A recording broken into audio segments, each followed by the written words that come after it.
तो hello so guys, नमस्कार। फिर से एक नई वीडियो में। ये वीडियो है क्लास 11th के विद्यार्थियों के लिए, ठीक है। तो ये हम लोग कर रहे हैं हिंदी कोर का, ठीक है। विषय क्या है? हिंदी कोर, ठीक है।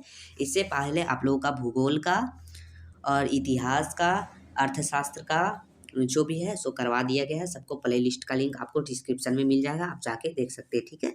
और ये हम लोग कर रहे हैं हिंदी कोर, ठीक है। तो आप वीडियो में पूरा बने रहिएगा ताकि आपका 40 क्वेश्चन में से एक भी क्वेश्चन एग्जाम में छूटे ना। तो आप पूरा से पूरा कर लीजिएगा और वीडियो थोड़ा सा भी अच्छा लगेगा तो चैनल को सब्सक्राइब करके बेल आइकन को दबा दीजिएगा। चलिए तो शुरू करते हैं। तो देखिए, चलिए हम लोग चलते हैं। तो यहाँ आप लोग को सबसे पहले पदांश दिया हुआ रहेगा, तो इसे ध्यानपूर्वक पढ़ लेना, जिसमें से 1 से 4 नंबर का जो क्वेश्चन है सो इसी से पूछा जाएगा, ठीक है। ये पदांश से आप लोग आराम से पढ़ लीजिएगा, ठीक है। तो आप लोग पढ़ लीजिएगा, हम पढ़ते नहीं है, डायरेक्ट चलते हैं क्वेश्चन की तरफ, ठीक है। तो आप लोग अच्छे तरीके से पढ़ लीजिएगा। तो पहला क्वेश्चन हम लोग का है जो बोल रहा है, एक बार जाने के बाद क्या वापस लौट के नहीं आता है। तो एक बार जाने के बाद क्या वापस लौट के नहीं आता है, तो समय, ठीक है। समय, ठीक है। ऑप्शन नंबर घ हम लोग का बिल्कुल सही है। चलिए चलेंगे दूसरा क्वेश्चन की तरफ, जो बोल रहा है, बहती नदी के माध्यम से कवि क्या सिद्ध करना चाहता है। तो वो जो सिद्ध करना चाहता है, वो सिद्ध करना चाहता है समय का महत्व। क्या है? ऑप्शन नंबर घ हो जाएगा इसका बिल्कुल सही। चलिए तीसरा क्वेश्चन जो देखेंगे, जीवन के किस प्रकार के लोग प्रगति करते हैं। जीवन में किस प्रकार के लोग प्रगति करते हैं, तो इसमें जो हो जाएगा ऑप्शन नंबर हम लोग का ग सही हो जाएगा, ठीक है। उपरोक्त दोनों यानी योजना बनाकर कार्य करने वाले और आशा के प्रबल भाव रखने वाले, ठीक है। ऑप्शन नंबर ग इसका बिल्कुल सही हो जाएगा। अब चलिए चौथा क्वेश्चन देखेंगे, जो बोल रहा है, दृढ़ निश्चयी वीर को क्या लाभ प्राप्त होते हैं। तो ये हम लोग का जो हो जाएगा चौथा का, वो ऑप्शन नंबर घ हो जाएगा, उपरोक्त सभी, ठीक है। ये सफलता प्राप्त करता है, सभी प्रकार के सुखों का उपयोग करता है और जीवन का नियंत्रण आगे बढ़ते रहता है। ऑप्शन नंबर घ इसका बिल्कुल सही हो जाएगा। चलिए उसके बाद हम लोग चलेंगे, तो इसमें आप लोगों को एक गद्यांश लिखा हुआ रहेगा। आप लोग जो 5 से क्वेश्चन नंबर 5 से 8 तक इसी से पूछा जाएगा। तो आप लोग ये जो गद्यांश है आप अच्छे तरीके से एग्जाम हॉल में जब बैठिएगा, गद्यांश आएगा अच्छे से पढ़ लीजिएगा, ठीक है। चलिए हम चलते हैं 5वां नंबर क्वेश्चन, जो बोल रहा है, साहित्य की दीवार किसकी नींव पर खड़ी होती है। तो ये 5वां का जो है ऑप्शन नंबर खा हो जाएगा, जीवन। जीवन की नींव पर खड़ी होती है, ठीक है। चलिए दूसरा है, जीवन अगमय है क्योंकि वह क्या है। तो ये जो हम लोग का हो जाएगा छठा का आंसर ऑप्शन नंबर खा हो जाएगा, ठीक है। ये परमात्मा की सृष्टि है, परमात्मा की सृष्टि है, ठीक है। चलिए अगला देखेंगे, जीवन का उद्देश्य क्या है। तो जीवन का उद्देश्य जो हम लोग का है 7वां नंबर क्वेश्चन का आंसर हो जाएगा ऑप्शन नंबर का आनंद है। क्या है? आनंद, ऑप्शन नंबर का। अगला देखेंगे, गद्यांश का उपयुक्त शीर्षक क्या है। तो क्या शीर्षक है इसका, तो ये जो हम लोग का हो जाएगा 8वां का, ये ऑप्शन नंबर घ है, ठीक है। साहित्य और आनंद, ठीक है। साहित्य और आनंद है शीर्षक इसका। चलिए अब चलेंगे जो है अभिव्यक्ति और माध्यम, हम लोग खंड खा में आ चुके हैं। चलिए तो क्वेश्चन 9वां है हम लोग का, जनसंचार का श्रव्य माध्यम कौन सा है। तो ये हम लोग का 9वां का आंसर हो जाएगा ऑप्शन नंबर खा, रेडियो। क्या है? रेडियो, ठीक है। चलिए अगला देखेंगे, 10वां, सूचनाओं का संकलन कर संपादक तक पहुंचाने की जिम्मेदारी किसकी होती है। तो ये हम लोग का है 10वां का जो आंसर हो जाएगा ऑप्शन नंबर का, पत्रकार की। क्या? पत्रकार, ठीक है। अगला है, साहित्य की अभिव्यक्ति की रचनात्मक लेखक की माध्यम है, का माध्यम है। तो ये हम लोग का 11वां का जो आंसर है वो ऑप्शन नंबर का हो जाएगा, भाषा। क्या है? भाषा, ठीक है। चलिए अब चलेंगे हम लोग अगला क्वेश्चन, जो बोल रहा है, नाटक विधा है। तो क्या है ये नाटक विधा। तो ये हम लोग का 12वां का आंसर हो जाएगा, ऑप्शन नंबर गा हो जाएगा, ठीक है। दृश्य श्रव्य, ठीक है। अगला है, आमतौर पर कार्यालयी पत्र को क्या कहते हैं। तो आमतौर पर कार्यालयी पत्र को औपचारिक पत्र कहते हैं। क्या कहते हैं? औपचारिक पत्र। अगला है, वर्तमान समय में जनता तक पहुंचाने जाने वाले समाचार कहाँ से प्राप्त होते हैं। तो वो हम लोग का होते हैं, 14 का जो आंसर है ऑप्शन नंबर घ होता है, इनमें सभी। किससे? समाचार पत्र, समाचार समितियों द्वारा, इंटरनेट द्वारा और प्रेस विज्ञापन द्वारा, मतलब इनमें सभी, ठीक है। अगला है, फीचर लेखन कितने आयाम, फीचर लेखन में कितने आयाम होते हैं। तो 15 का जो आंसर है ऑप्शन नंबर खा हो जाएगा, 3 व्यायाम होते हैं, ठीक है। आयाम होते हैं, व्यायाम नहीं, ठीक है, सॉरी, ठीक है। नोटिस का हिंदी रूप क्या है। तो नोटिस को हिंदी में क्या कहते हैं? सूचना, ऑप्शन नंबर का हो जाएगा, सूचना, ठीक है, सूचना। चलिए अगला है 17 नंबर क्वेश्चन, जो बोल रहा है, पत्रकार किसकी अभिव्यक्ति का सरल तरीका है। तो ये किसकी तरीका है। तो 17 का जो आंसर हो जाएगा ऑप्शन नंबर का हो, इन सभी का, इन सभी का, ठीक है। संकेत का, व्यासनों का, विचारों का, ठीक है। चलिए अगला है 18 नंबर क्वेश्चन, जो बोल रहा है, वह हिंदी की जिसका प्रयोग दैनिक व्यवहार, वाणिज्य, पत्रकार, प्रशासन, व्यापार, चिकित्सा, योग, संगीत, विज्ञान, प्रौद्योगिकी आदि क्षेत्रों में होता है उसे क्या कहते हैं? तो उसे हम लोग जो कहते हैं 18वां का ऑप्शन नंबर ग हो जाएगा, कार्यालयी हिंदी, कार्यालयी, ठीक है, हिंदी। चलिए अगला चलेंगे, तो वो हम लोग आ गए हैं खंडिका पाठ्य पुस्तक से, ठीक है। तो यहाँ आप लोग को एक तो पाठांश दिया हुआ रहेगा, आप लोग ध्यानपूर्वक इसे पढ़ लीजिएगा, ठीक है।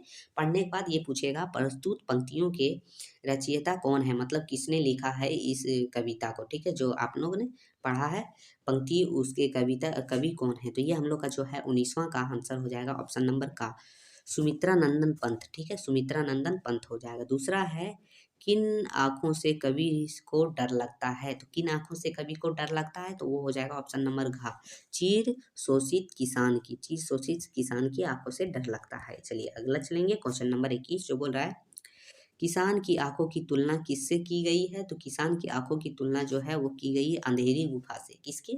अंधेरी गुफा, ठीक है।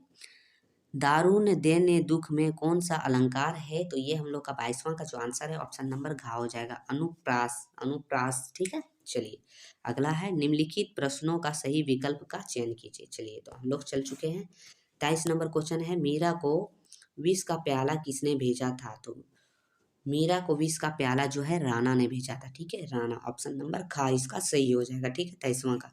चलेंगे 24 नंबर क्वेश्चन, तो जो बोल रहा है रो पड़े होंगे बराबर पांचवें का नाम लेकर पंक्तियों में पांचवा कौन है, तो कौन है पंक्तियों में पांचवा, तो 24 का आंसर ऑप्शन नंबर खा है, कवि है, क्या है, कवि, ऑप्शन नंबर खा जी। चंपा अपने बालम के कहाँ कभी ना जाने है देने हेतु कहती है, तो कहाँ जाने हेतु नहीं कहती है, तो वो जो 25वां का आंसर है ऑप्शन नंबर खा, कहाँ, कलकत्ता, कलकत्ता, ठीक है, कलकत्ता लिखा हुआ है।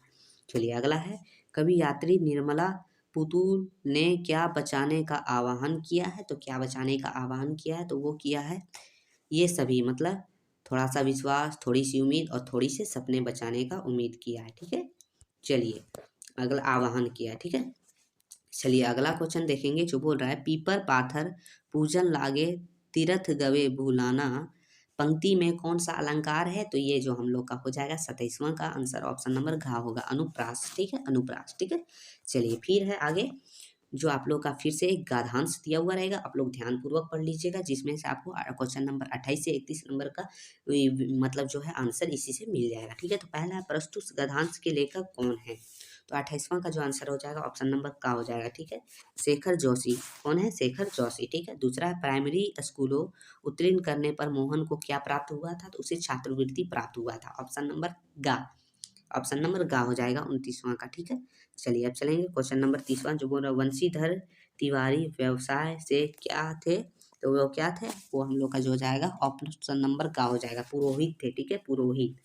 चलिए अगला चलेंगे क्वेश्चन नंबर 31 की तरफ, जो बोल रहा है मोहन के विषय में किसकी भविष्यवाणी सिद्ध हुई, तो किसकी भविष्यवाणी सिद्ध हुई, तो ये हो जाएगा ऑप्शन नंबर का मास्टर त्रिलोक सिंह की भविष्यवाणी सही हुई, ठीक है।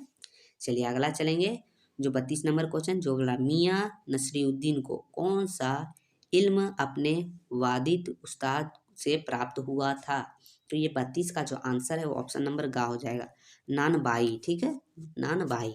चलिए अगला है नादिर शाह ने दिल्ली में कत्ले आम के समय किसके अनुरोध पर कत्ले आम रोक दिया, तो शाहजहां के कहने पर, ठीक है, शाहजहां के अनुरोध पर, ठीक है, ऑप्शन मतलब 33 का ऑप्शन नंबर गा। चलिए अगला चलेंगे क्वेश्चन नंबर 34 की तरफ, जो बोल रहा है मोहन के पैर अनायास किस टोले की ओर मुड़ गए, तो किस टोले की ओर मुड़ गए, तो 34 का आंसर ऑप्शन नंबर का हो जाएगा शिल्पकार की तरफ मुड़ गए, किधर, शिल्पकार, ठीक है। अगला है 35 नंबर क्वेश्चन जो बोल रहा है किस पाठ में भारतीय शासन तंत्र पर उसकी कमजोरियों पर चोट किया जाता है, तो ये जो हम लोग का है 35 नंबर क्वेश्चन का आंसर ऑप्शन नंबर का हो जाएगा भारत माता, ठीक है, भारत माता। चलिए अगला है 36 नंबर क्वेश्चन जो बोल रहा है सैयद हैदर रजा के अनुसार चित्रकला क्या है, तो चित्रकला क्या है सैयद हैदर के रजा के अनुसार, तो ये जो हम लोग का 36 का आंसर हो जाएगा ऑप्शन नंबर का हो जाएगा आत्मा का ताप है, क्या है, आत्मा का ताप, ठीक है। लता मंगेशकर का प्रसिद्ध चित्रपट गायन सर्वप्रथम किस फिल्म पर था, तो किस फिल्म पर था, लता मंगेशकर था, तो ऑप्शन नंबर का बरसात, ठीक है, बरसात। अगला है 38 नंबर क्वेश्चन जो बोल रहा है सीधे बरसात से मिलने वाला पानी क्या कहलाता है, तो सीधे बरसात से मिलने वाला पानी जो है वो पार्लर पानी कहलाता है। क्या कहलाता है? पार्लर पानी। ठीक है। अब चलिए चलेंगे 39 नंबर क्वेश्चन जो बोल रहा है बेबी ने अपनी किताब किस भाषा में लिखी थी। तो बेबी ने अपनी किताब जो है वो बंगला भाषा में लिखी थी। किस भाषा में? बंगला। ऑप्शन नंबर ग हो जाएगा 39 का। चलिए 40 नंबर क्वेश्चन की तरफ चलेंगे जो बोला पत्रिका में ऐसा कौन सा नाम लिखा था जिसे देखकर बेबी आश्चर्यचकित हो गई। तो क्या लिखा था? तो लिखा था ऑप्शन नंबर खा, आलो अंधेरी आंधोरी, आलो अंधेरी बेबी। ठीक है, ये लिखा था। ठीक है, तो चलिए ये हो जाएगा हम लोग का 40 क्वेश्चन हम लोगों ने पूरा कर लिया। किसका? तो ये हम लोग का हिंदी कोर का। ठीक है, इसके बाद मतलब और भी सब्जेक्ट जो बाकी है वो करवा दिया जाएगा। तो ये इसका वीडियो थोड़ा सा भी हेल्पफुल और अच्छा लगा हो तो चैनल को सब्सक्राइब कर लीजिएगा। फिर मिलते हैं आगे की वीडियो में, तब तक के लिए धन्यवाद।